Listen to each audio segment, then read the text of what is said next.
1979 году КНДР обратилась в ПРООН и ЮНИДО с просьбой о содействии в создании завода по производству интегральных микросхем. В 1983 году в КНДР был создан первый завод по сборке компьютеров, а в 1985 в стране открыли первый колледж электронных вычислений.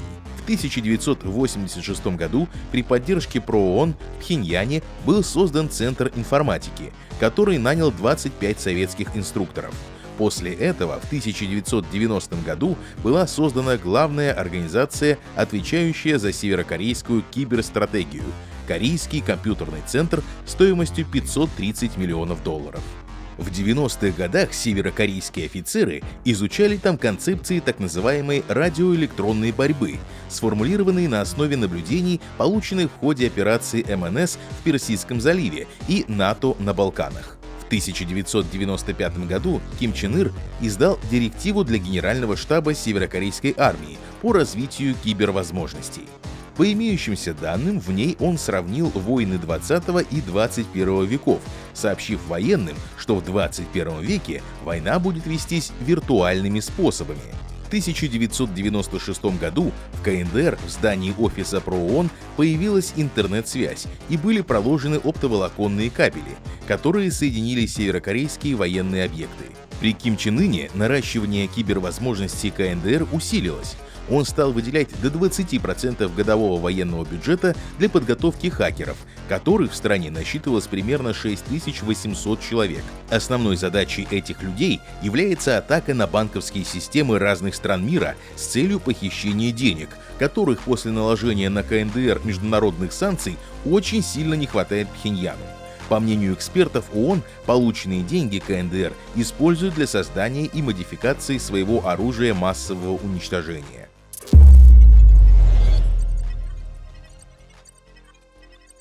В стране существует серьезная программа отбора тех, кто может стать элитным киберсолдатом Чучхе. Периодически в школах проходят специальные тесты, по результатам которых ученики старших классов отправляются углубленно изучать информатику. После этого они могут поступить в университет Ким Ир Сена, Пхеньянский университет компьютерных технологий или военный университет имени Ким Ир Сена. Отучившись там, они поступают на службу, где и начинают свой путь на полях виртуальных сражений. Однако так было не всегда. В 1990-х годах изучение программирования и информатики не было достаточно развитой отраслью северокорейского образования, и граждане КНДР под дипломатическим прикрытием отправлялись в Европу и США для изучения информационных технологий. По данным ООН, семьи агентов разведывательного управления Генерального штаба КНДР под прикрытием работы в ЮНЕСКО и Всемирной продовольственной программе давали своим детям возможность получать магистерские степени по информатике. За последние несколько лет северокорейский режим заработал примерно $2 миллиарда только на взломе банковских систем как минимум в 17 странах. Основной ударной кибергруппой КНДР является Lazarus Group, которая несет ответственность за хакерские атаки на компанию Sony в 2014 году и запуск вируса-вымогателя WannaCry, который в 2017 году поразил более 200 тысяч компьютеров в 150 странах мира. Считается, что Lazarus Group была создана в 2007 году под руководством разведывательного управления Генерального штаба КНДР. Помимо этого, КНДР занимается перехватом транзакций. В мировой банковской системе существует система SWIFT – Общество всемирных межбанковских финансовых каналов связи. Это международная межбанковская система передачи информации и совершения платежей, которая позволяет финансовым учреждениям во всем мире отправлять и получать информацию о финансовых операциях в безопасной и стандартизированной форме. Киберсолдаты КНДР вламываются в эту систему и перехватывают совершаемые транзакции. В докладе группы экспертов ООН упоминается случай, когда хакеры из КНДР получили доступ к инфраструктуре управления всеми банкоматными сетями одного из государств-членов SWIFT, в результате чего за 5 часов было произведено 10 тысяч операций по выдаче наличных средств лицам, работающим на КНДР более чем в 20 странах. В феврале 2016 года хакеры перехватили порядка $81 миллиона, отправленных из Банка Бангладеш в Федеральный резервный банк Нью-Йорка, и перебросили их на подставные счета на Филиппинах и Шри-Ланке.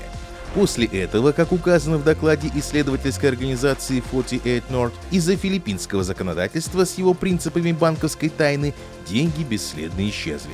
По данным Bloomberg, они были отмыты некими китайскими гражданами в филиппинских казино. Последующие хакерские атаки производились КНДР в Мексике, Филиппинах, Малайзии, Кении, Индии и Нигерии.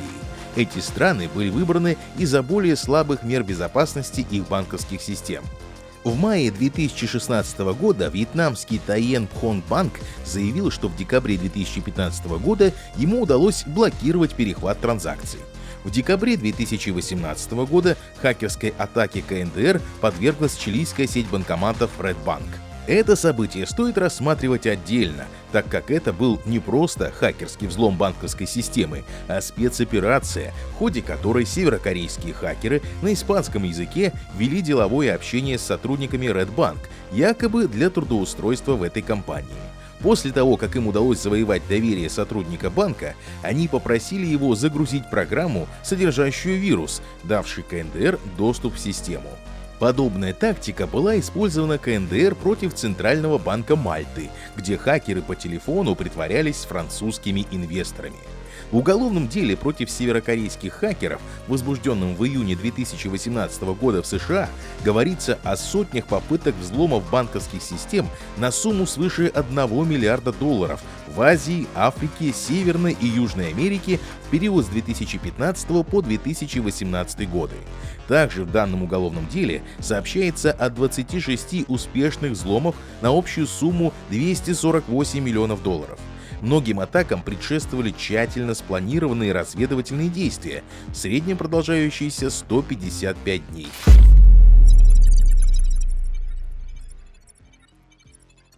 Криптовалюта – это еще одна цель киберсолдат КНДР. В мае 2017 года при анализе сетевого трафика КНДР частная охранная фирма Recorder Future обнаружила внезапный всплеск трафика, связанный с операциями криптомайнинга. По словам представителей компании, подобное вряд ли было бы возможно без негласного разрешения северокорейского правительства.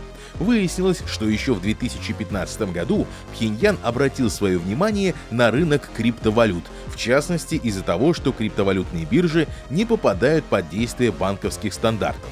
Так, с 2015 года северокорейские хакеры похитили 11 видов криптовалют на общую сумму $700 миллионов.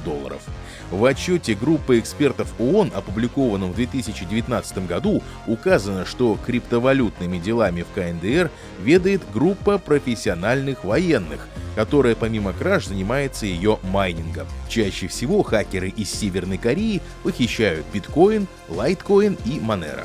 Южнокорейская криптовалютная биржа BitHump подвергалась нападениям со стороны хакеров КНДР по меньшей мере 4 раза.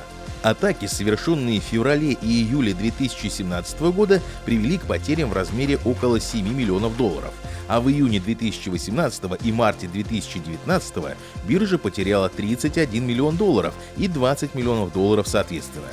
В 2017 году биржа YoBit несколько раз подвергалась северокорейским атакам, которые повлекли за собой потери в размере $4,8 миллиона и потерю 17% всех активов биржи, из-за чего она была вынуждена закрыться.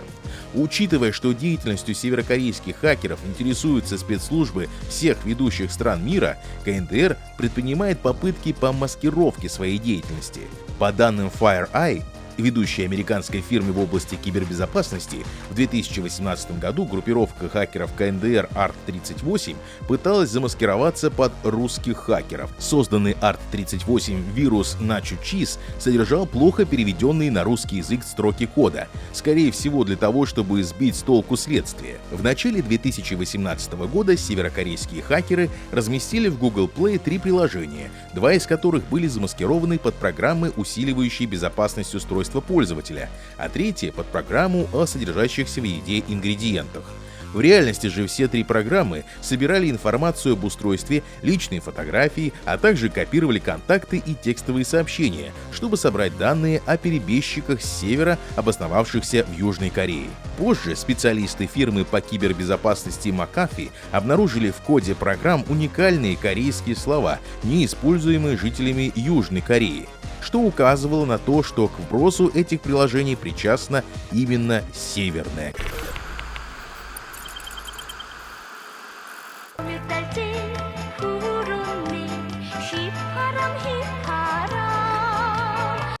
Большое спасибо за просмотр.